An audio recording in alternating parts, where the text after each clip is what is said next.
évidemment à tous les Mahorais et tous les Mahoraises qui justement ont pour la plupart perdu une partie de leurs proches, de leur logement, etc. Donc il faut avoir une pensée pour eux. Et déjà le premier problème, c'est déjà François Bayrou. Si Emmanuel Macron monte au créneau, c'est que François Bayrou, pardonnez-moi, était nul sur le sujet. C'est-à-dire, comme l'a rappelé Amaury, entre l'histoire du conseil municipal de Pau, la déclaration je rappelle juste qu'effectivement, il s'est rendu dans ce conseil municipal de Pau, au lieu d'aller rendre visite tout de suite aux Mahorais, ce qui a été forcément très critiqué. Imaginez que vous peut s'entendre. Vous perdez votre... Enfin, vous savez pas si vos proches sont à l'abri aujourd'hui et qu'on vient vous expliquer que le Premier ministre fait un conseil municipal dans sa ville. C'est absolument... Mais Pau, c'est la France. Mais Pau, c'est la France. Comme dirait Mayotte, ça ne l'est pas du François Bayrou. Donc non, donc le premier problème, c'est ça. Donc déjà, Emmanuel Macron monte au créneau parce que François Bayrou a été nul. Ensuite, après, le deuxième problème, il est davantage structurel. C'est qu'effectivement, l'État sous-investit de manière chronique à Mayotte, 900 € par habitant en moins que sur le reste de la métropole, ou de l'Hexagone, pardon, et pour des résultats de services publics qui sont absolument désastreux aujourd'hui à Mayotte. Je vais prendre deux exemples pour illustrer le propos. Le premier point, ce sont les questions migratoires. Emmanuel Macron, en 2019, ça a été rappelé, a signé un accord migratoire avec le président des Comores. Il a donné 150 millions d'euros d'aide publique au développement. Un an après, le président des Comores marche sur l'accord signé avec Emmanuel Macron. Il s'en lave les mains, il se retire de l'accord. Et finalement, depuis 2020, ce sont les Comores qui dictent la politique migratoire française aujourd'hui à Mayotte. C'est-à-dire que c'est les Comores qui décident qui rentre ou qui ne rentre pas finalement en France, puisque le président des Comores s'amuse à chaque fois à dire que les Mayotte est une île, enfin un archipel des Comores. Donc à un moment donné, si Emmanuel Macron n'est pas capable de faire restaurer l'autorité de l'État face à un petit pays comme les Comores, et je ne veux pas manquer de respect aux Comores. On avait essayé avec l'opération Wambouchou. Oui, mais finalement, pour quel résultat? On n'a pas réussi à expulser finalement beaucoup de personnes, puisque de toute façon, un tiers des gens sur l'île sont clandestins. Ensuite, le deuxième problème, il est d'ordre économique et social. Comment c'est possible aujourd'hui qu'à Mayotte, vous dépensez plus de 45% de dépenses sociales, notamment, et pas des retraites. Il y a très peu de retraités à Mayotte, puisque 50% de la population est jeune. Donc vous dépensez sur du chômage, sur du logement social, etc., pour 77% de taux de pauvreté. Ça n'a absolument aucun sens. C'est un non-sens complet. Et on le voit, c'est bidonville. Et donc, effectivement, et vous privez, finalement, en dépensant sur le social, vous privez l'État d'investissement dans les services publics de première nécessité, l'école, la sécurité, la justice ou le logement. Et donc, tant que Emmanuel Macron ne rompt pas avec ces deux logiques-là, effectivement, c'est normal qu'il soit mal accueilli par la population mahoraise qui, depuis plus de 7 ans, et même plus ailleurs, réclament de l'ordre, de la fermeté aux frontières et aussi plus davantage de services publics. Malheureusement, Mathieu, effectivement, c'est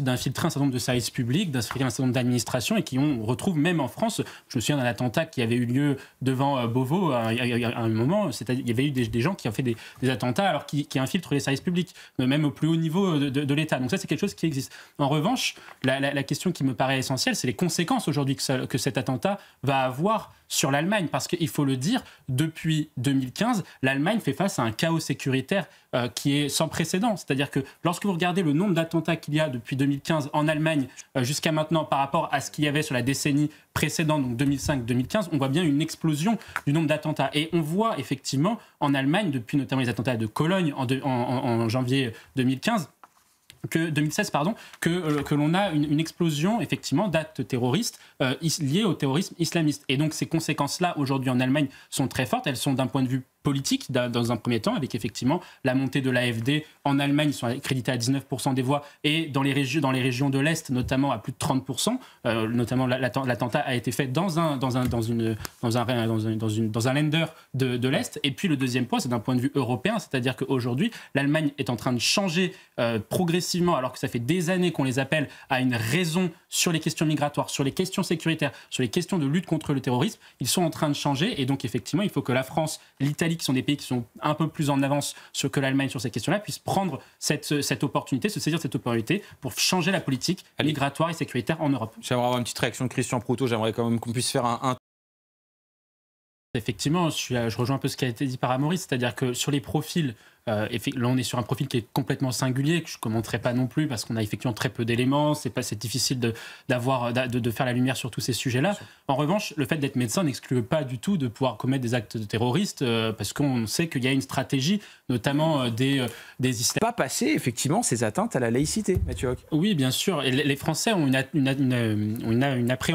appétence pour la laïcité depuis des années en réalité. Ils n'ont jamais renié sur le modèle, et c'est plutôt d'ailleurs une faillite au niveau de certains responsables responsables politiques d'avoir justement renoncé à notre modèle. Mais si on prend un peu de recul sur le sondage qui est tout à fait éclairant, c'est dans un premier temps, c'est le fait de dire qu'aujourd'hui les Français sont attachés à un modèle qui finalement est un modèle assez singulier au niveau des autres pays occidentaux. On est le seul pays au niveau occidental et à fortiori au niveau aussi européen à avoir un modèle de laïcité à la française très singulier. Or, si vous avez un modèle un modèle de société qui est singulier dans un monde ouvert, c'est-à-dire où, par exemple, vous avez des jeunes qui peuvent effectivement comparer le modèle de la laïcité à la française avec le modèle anglo-saxon. On voit souvent d'ailleurs des islamistes qui expliquent aux jeunes Français aujourd'hui sur les réseaux sociaux, notamment de confession musulmane, que la laïcité est intolérante, qu'elle est islamophobe, qu'elle nie les valeurs occidentales de liberté, de démocratie, etc. Ce sondage prouve le contraire, en tout cas. Ce sondage prouve le contraire au niveau des Français. Oui. Mais pas au niveau d'ailleurs des jeunes de confession musulmane, puisqu'on sait qu'il y a effectivement 50% d'entre eux, c'était un sondage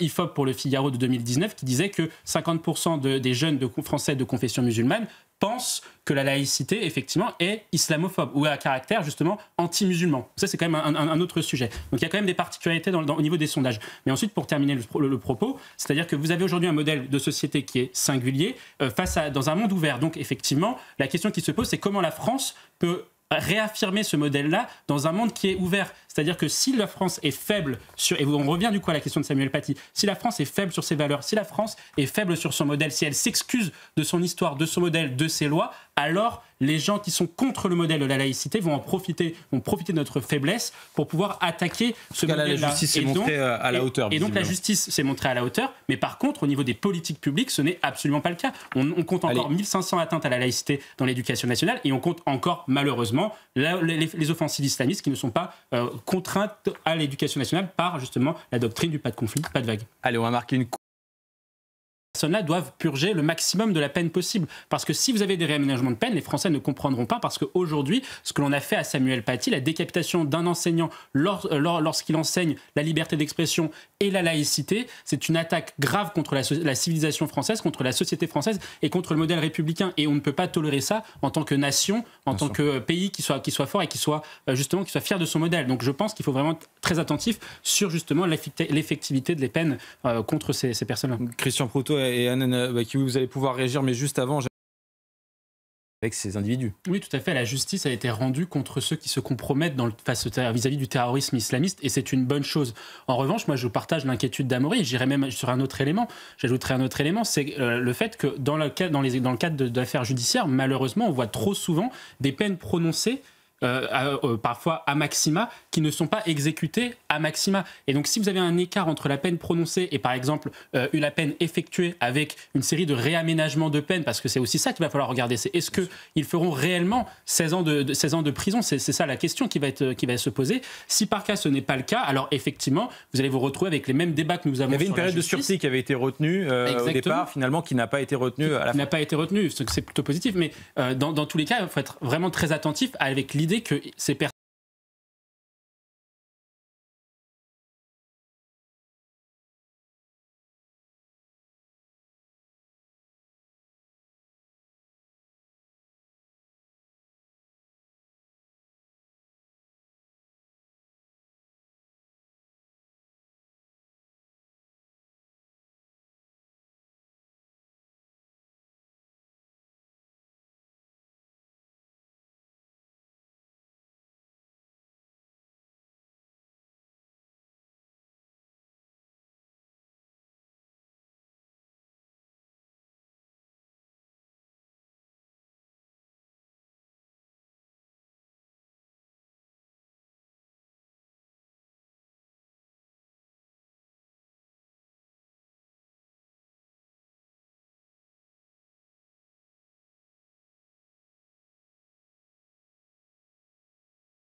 Emmanuel Macron, c'est le président de tous les Français. C'est le président, et c'est un président de tous les Français qui doit s'extraire de ce qu'on appelle, sous la Ve République, c'était Michel Debré et Général de Gaulle qui le voulaient, s'extraire du régime des partis.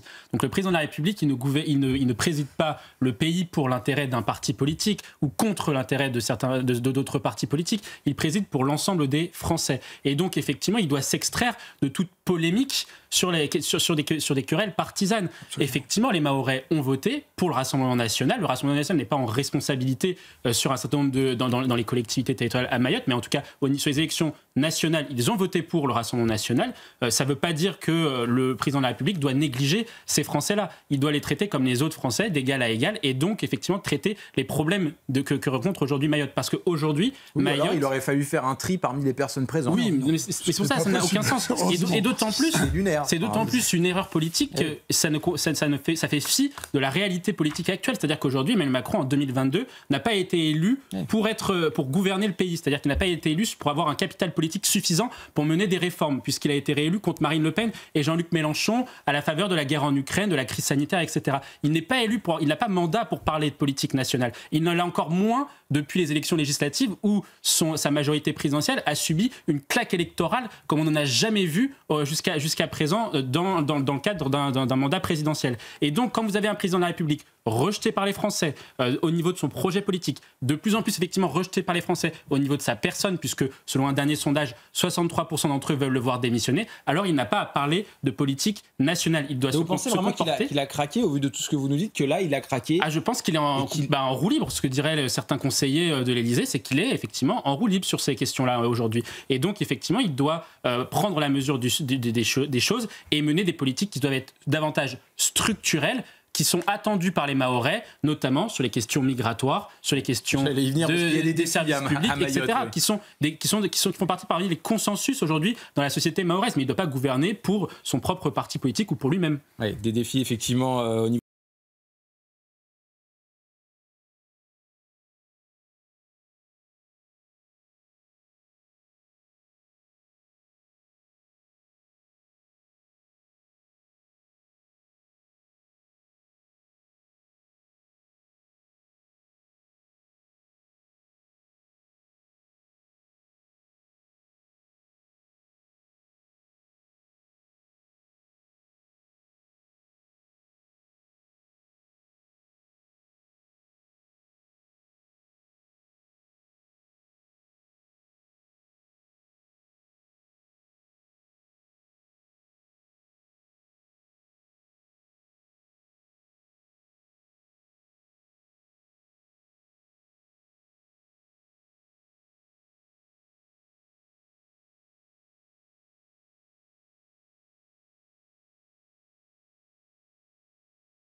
Ce qui interpelle aussi, c'est que l'Allemagne semble avoir une responsabilité, je prends des précautions évidemment, mais il semble avoir une responsabilité également parce qu'ils auraient refusé l'extradition du potentiel suspect, en tout cas, enfin quasiment coupable, mais le potentiel suspect, ils ont refusé son extradition en Arabie Saoudite. Et donc ça pose une question quand même, je pense, pour les Allemands qui regardent, et puis même plus globalement pour les Européens, c'est que vous avez aujourd'hui sur le continent européen, en France comme en Allemagne, mais également ailleurs, de plus en plus d'ennemis de l'intérieur, alors d'où qu'ils viennent, effectivement, avec des motivations diverses et variées, l'écrasante majorité étant quand même à tendance islamiste, mais du coup, effectivement, pas que, d'après ce que l'on voit. Et donc vous avez davantage d'ennemis de l'intérieur, et pourtant, les pays européens, finalement, refusent d'une certaine façon de protéger les leurs par rapport à ces potentiels suspects.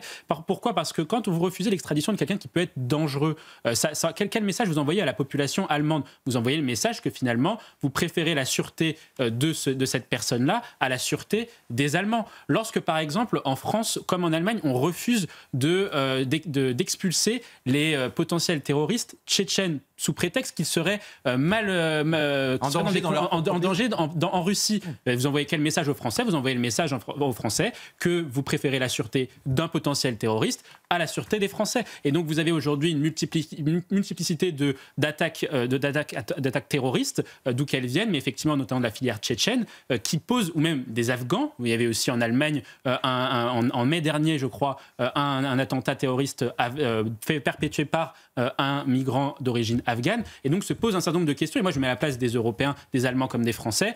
Pourquoi les pouvoirs publics protègent davantage ceux qui sont susceptibles de nuire à la société plutôt qu'ils protègent ou qu'ils préviennent la protection des populations européennes ? C'est un sujet qui me semble majeur, notamment en termes de confiance dans les institutions. Et on rappelle qu'en